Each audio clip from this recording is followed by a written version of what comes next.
All right, so today we're really diving deep Oh, yeah. into how the Baha'i faith kind of like reinterprets all these myths and superstitions, Right. especially ones about evil spirits in the afterlife. Yeah.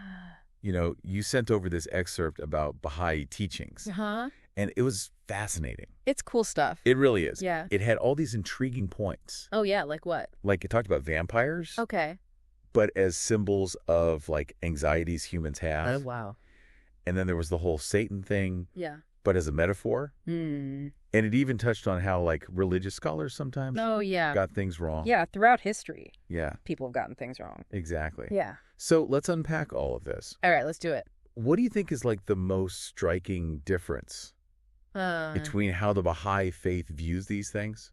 Well, I think it's how they approach it. Yeah. They want us to move away from fear, you know, Right? and towards a more rational understanding. Yeah. Of spirituality. It's hopeful, too. Oh, absolutely. Yeah. Hopeful. So, like, one of the things that really jumped out at me Yeah. in this excerpt was how they view Okay. vampires and evil spirits. Oh, yeah. What about... Well, in, like, so many cultures and stories, Mhm. they're seen as, like, real beings. Yeah, these scary creatures. Yeah. Yeah. But the Baha'i faith, Doesn't see them that way at all. no, Yeah. they don't see them as these, like, actual entities out there. They're more like representations Yeah. of our fears Of our feels about about death. death, the unknown, Right. the things we don't understand. That's a big difference. It's huge. Yeah. It really changes how you see these figures. Absolutely. And then there's the whole concept of the soul. Right. How does that tie in? So the Baha'i teachings say Okay. the soul is inherently good.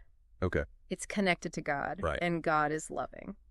Yeah, So death isn't the end. It's more of a transition to a spiritual realm. So no more worries about Uh-huh. like vengeful spirits or souls trapped here. Nope, not in this view. That really flips the script on the whole ghost hunter thing. I know, right? Makes you think twice about all those ghost stories. Totally. But then the excerpt takes it even further. Oh, yeah. What about What else does it say? Satan and hell? Mm-hmm. They're not what we typically think of. How so? Well, in the Baha'i faith, Yeah. they're seen as metaphors. Metaphors, interesting. So, like, symbolic. Exactly. Not literal. So like Satan, he's not this like... Devil with horns and a pitchfork. Yeah. No, not at all.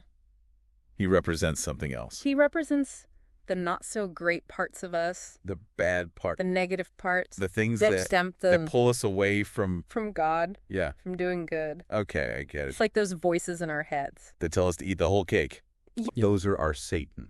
Okay, and what about hell then? So hell isn't a place... Not a fiery pit Nope. with demons poking you. Not at all. So what is it? It's a state of being. Okay, It's being spiritually separated from God. and that's bad. Well, yeah.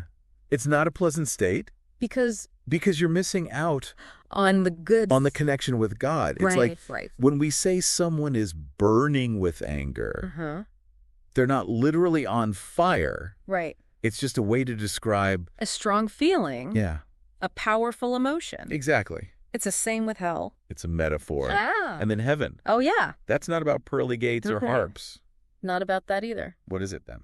It's about being close to God, Okay. experiencing that connection. Feeling the joy. Yeah, the joy of that connection. Okay, so it's all about It's all about your inner state. your spiritual state. Right. But here's the thing. What's that?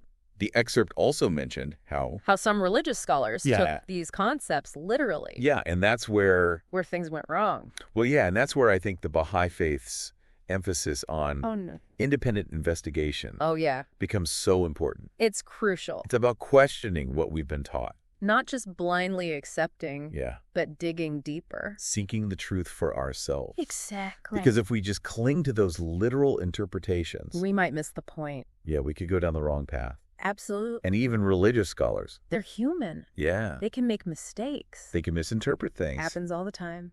So this independent investigation, It puts the power back in our hands. it's empowering. Totally. Frees us from fear And lets us see things. in a new light. Yeah, through a new lens. So for our listener Yeah. who's been with us on this deep dive, Mhm. what's the takeaway? I think the Baha'i faith offers a different perspective. It's about moving away from From fear-based myths yeah, toward a more rational and hopeful of these spiritual concepts. Exactly. It's about recognizing that No, we're religious language uh-huh. can be symbolic. It's full of metaphors. We need to look beyond the surface to find the deeper meaning. So that leaves us with a big question. What's that? If heaven and hell aren't actual places, what does that mean? For how we live our lives here and now. Today. That's something to think about. That's something for all of us to ponder. Absolutely. It's all about the journey. It is. And the choices we make along the way. Couldn't have said it better myself. All right. Until next time. See you then. Keep thinking. We'll do daily